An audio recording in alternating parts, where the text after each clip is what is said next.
1689 तो दिवस संगमेश्वराच्या पैठाला गणोजी शिर्के कान्होजी शिर्केनं फिरतोय इथे. संभाजीराजाला पकडला गेला. मुकरखानीनं पकडलेला संभाजीराजा औरंगजेबाच्या दरबारात उभा केला गेला. समोरचा औरंगजेब बादशाह संभाजीराजानं पाहिलं.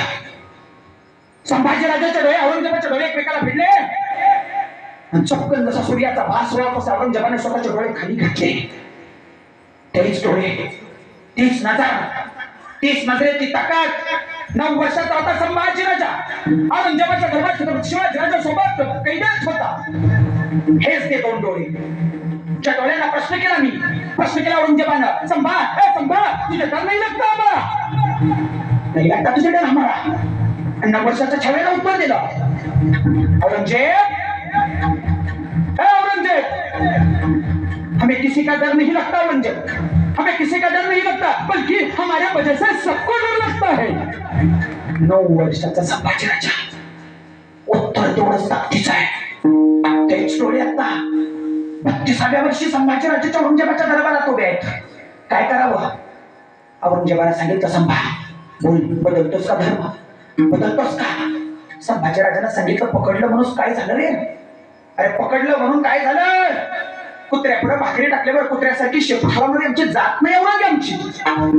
जोपर्यंत रक्ताचा शेवटचा थेंब माझ्या अंगात शिल्लक आहे ना, तोपर्यंत हा संभाजीराजा त्याचा हिंदू नावाचा धर्म सोडणार नाही. औरंग्या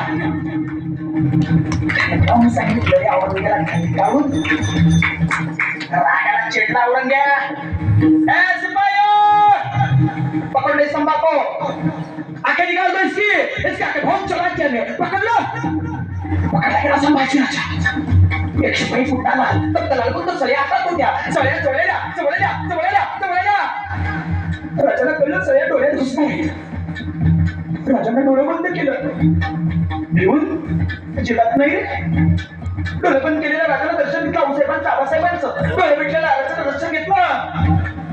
रायगडाचं डोळे मिटलेल्या राजानं दर्शन घेतलं. स्वराज्याचं कटकन डोळे उघडले गेले. डोळे पटारले गेले. सळ्याजवळ शिपाई सांगतोय, अरे संभा आखे बंद कर.